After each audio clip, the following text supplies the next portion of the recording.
Hello बच्चों, let's read the question. The question says two light waves interfere constructively at a point P. The total phase difference between the two waves at P may be. Options are option A 0, option B 2 pi, option C 4 pi, option D all of this. So पहले हम क्या करेंगे, इसका की concept के बारे में बात करेंगे. So बेसिकली यहाँ पर जो की कंसेप्ट का यूज होगा ये होगा कंस्ट्रक्टिव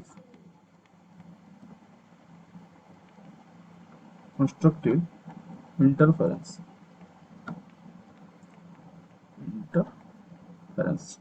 बेसिकली क्या होता है, जब भी आपका कंस्ट्रक्टिव इंटरफेरेंस होगा तो आपका जो पाथ डिफरेंस आएगा ना वो एन लाम मतलब एन लामड़ा ही आएगा. ठीक है, तो हम इस पॉइंट को ऐड कर देते हैं कि in case of constructive interference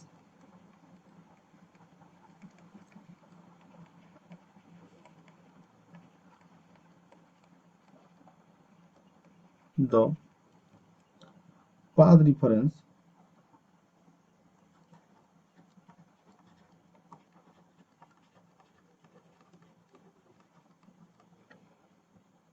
is equal to the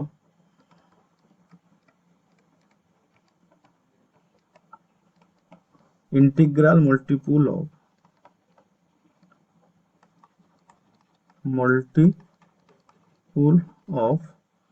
lambda. ठीक है, सो इसको अगर हम थोड़ा सा मैथमेटिकली लिखेंगे, क्या लिख सकते हैं, del x equal to n lambda लिख सकते हैं आराम से. ठीक है, तो यहाँ पे जो डेल एक्स है आपका क्या है, ये जो डेल एक्स है ये आपका बेसिकली पाथ डिफरेंस है.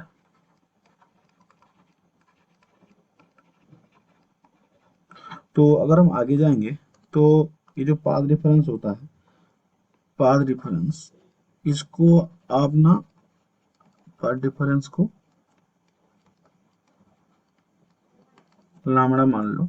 तो ये जो लामड़ा होते हैं path difference equal to 2 pi by lambda into sorry ये जो आपका जो जो आपका लामड़ा है ये आपको पाथ नहीं फेज डिफरेंस. ठीक है, सॉरी यहाँ पे आपका फेज डिफरेंस होगा.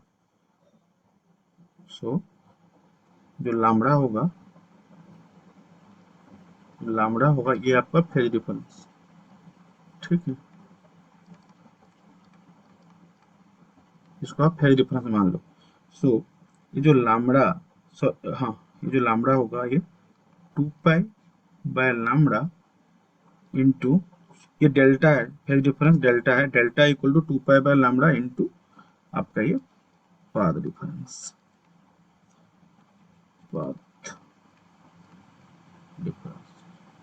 फेज डिफरेंस डेल्टा है. ठीक है, ध्यान रखना. और ये जो 2 पाई बाय लामड़ा है ये लामड़ा है, और ये जो आपका यहाँ पे दिया फेज डिफरेंस डेल्टा है.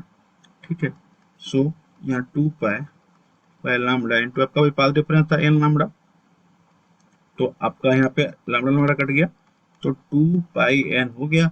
अगर अभी क्या करोगे आप, एन का वैल्यू पुट करते जाओगे. मान लो एन का वैल्यू आपने जैसे यहाँ पे लिख देता हूँ मैं, एन का वैल्यू 0 1 2 3 ऐसे होते होते जाएगा, आगे आगे जाएगा. इसी केस में अगर 2 पाई एन में अगर हम 0 डालेंगे तो 0 आएगा, 1 डालेंगे तो सिंपल 2 पाई आएगा, 2 डालेंगे तो 4 पाई आएगा. ठीक है, सो 1. ठीक, सो अगर हम आंसर मैच करेंगे, देखो 0 भी है, 2 पाई भी है, 4 पाई भी है, तो ऑल ऑफ दिस है. Hence the final answer is option D, that is all of these. Hope you understood it well. Best of luck. Thank you.